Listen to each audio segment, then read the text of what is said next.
Assalamualaikum warahmatullahi wabarakatuh. Perkenalkan, nama saya Iqbal Diri Saputra. Saya akan coba menjelaskan proses pengerjaan pseudocode dan bahasa pemrograman Golang untuk soal nomor 1 pada slide perkuliahan minggu kedua, algoritma dan pemrograman. Oke, jadi di sini kita punya soal dan kita punya tugas untuk menuliskan pseudocode dan Golangnya. Soal yang saya pilih adalah soal pertama tentang persegi panjang. Yang pertama kita baca dulu soalnya.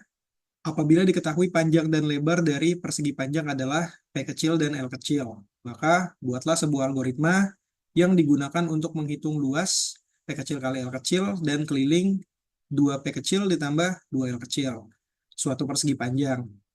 Di sini ada masukan terdiri dari dua bilangan bulat positif, P kecil dan L kecil, dan keluaran berupa bilangan K besar dan L besar yang menyatakan keliling dan luas dari persegi panjang. Oke, jadi kalau kita lihat dari soal ini, kita bisa tuliskan pseudocode seperti yang sudah saya tampilkan di layar.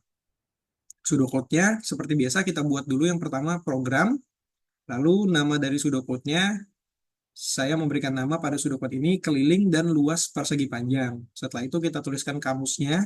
Kamus ini berisi variabel-variabel yang kita temukan dalam soal. Di sini saya menuliskan 4 variabel ya.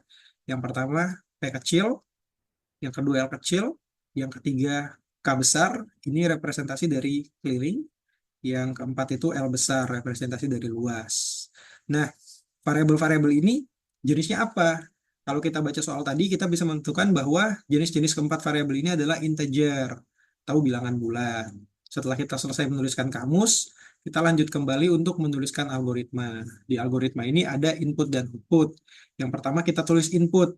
Input apa yang kita ingin masukkan? Nah, kita tulis dulu di sini P kecil dan L kecil. Jadi nanti kalau kita sudah menuliskan input, kita tuliskan lagi rumus dari keluaran yang akan kita tulis. Di sini saya punya keluaran K dan K besar dan L besar. Nah, K besar dan L besar ini rumusnya harus dituliskan setelah input. Contohnya itu K sama dengan 2P kecil ditambah 2L kecil. Dan L sama dengan P kecil dikali L kecil.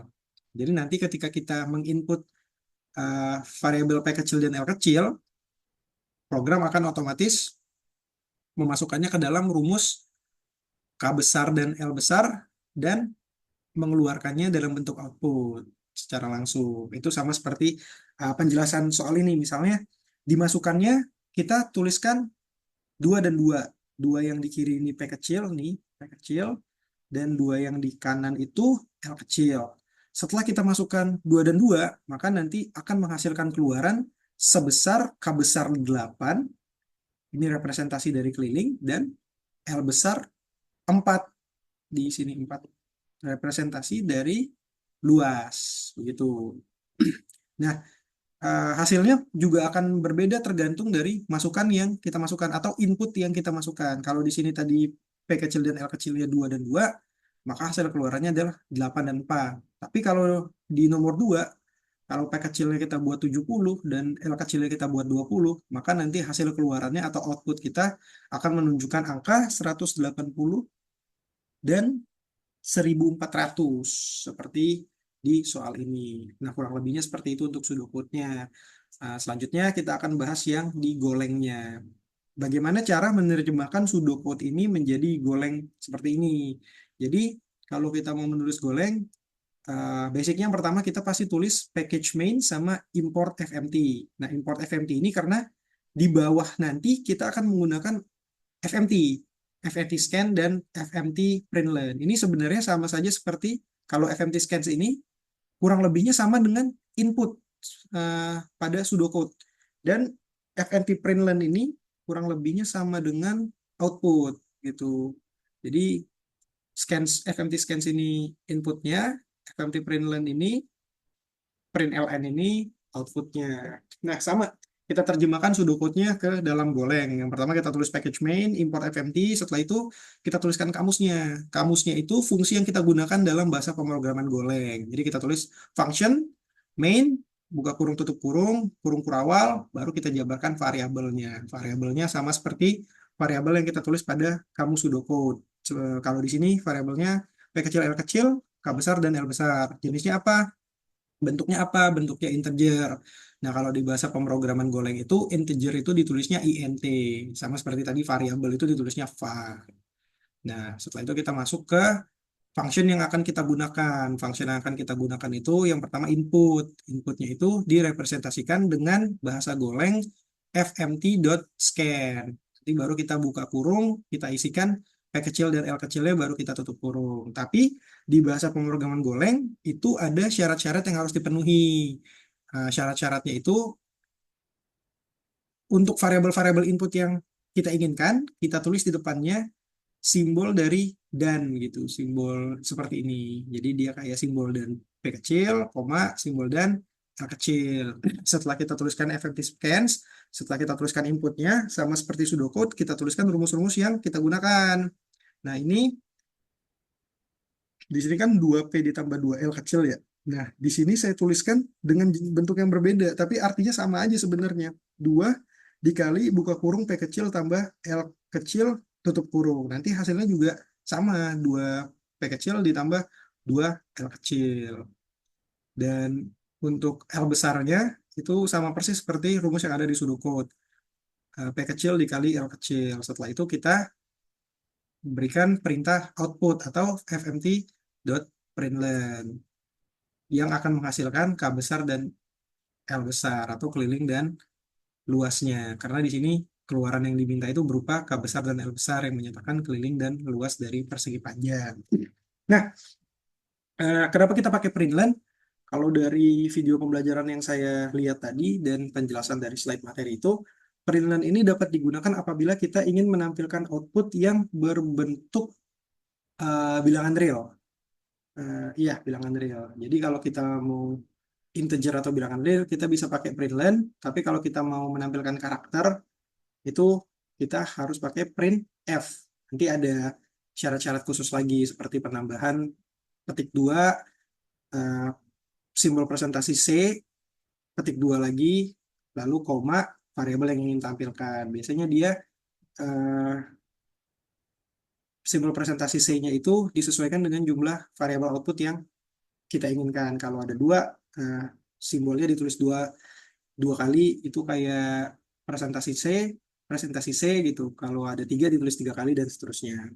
Oke, untuk soal yang pertama sudah selesai, kita lanjut ke soal yang kedua. Di soal yang kedua saya memilih soal lingkaran.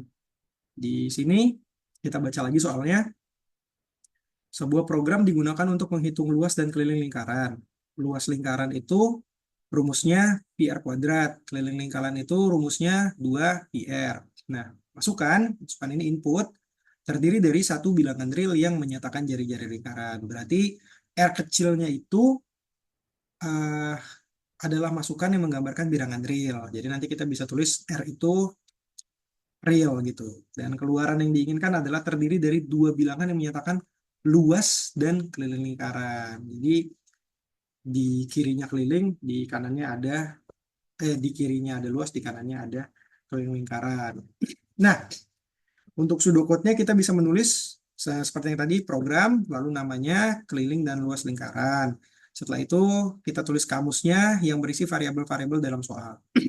Variabel-variabelnya kalau yang saya ambil itu pi, K besar sebagai keliling lingkaran, L besar sebagai luas lingkaran, setelah itu ada R kecil sebagai jari-jari, di mana semua variabel tersebut berbentuk bilangan real. Makanya di sini ditulis real. Nah, untuk algoritmanya, input yang diminta itu jari-jari, R kecil berarti.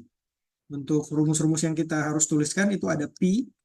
Pi itu kita representasikan dengan nilai konstan yaitu 3,14. Jadi kita tulis pi sama dengan 3,14. Lalu untuk keliling lingkaran kita tuliskan rumusnya seperti yang dijabarkan di soal. Keliling lingkaran itu rumusnya 2 dikali pi dikali r. Dan luas lingkaran itu rumusnya seperti soal juga, sama dengan pi dikali r. Karena dia itu R kuadrat, makanya kita kali R 2 kali. Nanti outputnya apa? Outputnya diminta dari soal ini adalah luas dan keliling lingkaran. Maka di sini kita notasikan sebagai L besar, K besar. End program, setelah itu kita masuk ke penulisan golangnya. Golangnya kita tulis seperti biasa, package main, setelah itu import fmt. Nah, di sini kita tulis function main buka kurung tutup kurung kurung kurawal, lalu kita tuliskan variabel. Di sini ada yang berbeda nih. Variabelnya berbeda dari variabel yang ada pada kamus pseudocode. Kalau kamus pseudocode ini P, K besar, L besar, R kecil, real. Tapi kalau di sini var P, K besar, L besar, R kecil, float, nampa. Jadi kalau di bahasa pemrograman Golang itu, uh, bilangan real itu direpresentasikan sebagai float 64, float 64. Setelah setelah variabel selesai, kita tuliskan seperti biasa input dan outputnya. Inputnya di sini fmt.scans, variabel yang ingin kita tunjukkan adalah R satu saja, makanya kita buka kurung, kita tuliskan notasi simbol dan, lalu R satu saja, lalu kita tutup kurung lagi. Lalu kita tuliskan rumus-rumus seperti pada algoritma input di pseudocode. Ada P, ada K, ada L. Di sini P-nya konstan 3,14, K-nya sama dengan 2 dikali P dikali R, L-nya sama dengan P dikali R atau R kuadrat ya. Lalu kita ingin tampilkan outputnya adalah L besar dan K besar yang merepresentasikan luas lingkaran dan keliling lingkaran. Kalau kita masukkan kepada contoh masukan dan keluaran dalam soal, kita bisa temukan penjelasan seperti ini. Jadi untuk untuk pseudocode ya, biar gampang ya. Untuk pseudocode-nya, kalau kita masukkan R kecilnya adalah 1, maka nanti output yang akan dihasilkan adalah luasnya 3,14 dan keliling lingkarannya 6,28. Nah, kalau kita masukkan R kecilnya adalah 5, maka nanti kita temukan luasnya sebagai 78,5 dan kelilingnya 31,4. 0,00000000000 dan ada duanya gitu. Itu kurang lebihnya teman-teman. Di sini juga ada salah penulisan ya, nanti mungkin setelah videonya selesai akan saya perbaiki.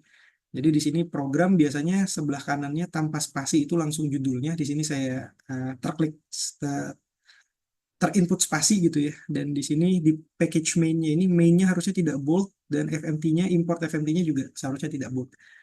Nah, karena ini tugasnya disuruh menuliskan dalam bentuk PDF, makanya kita tuliskan seperti ini ya. Tapi nanti kalau misalnya kita tulis di notepad atau tempat penulisan kodenya, biasanya dia berwarna gitu, udah ada warnanya per tulisan package, warnanya apa, main nanti warnanya biasa gitu. Kalau function gitu warnanya apa, mainnya nanti warnanya apa gitu, akan lebih mudah.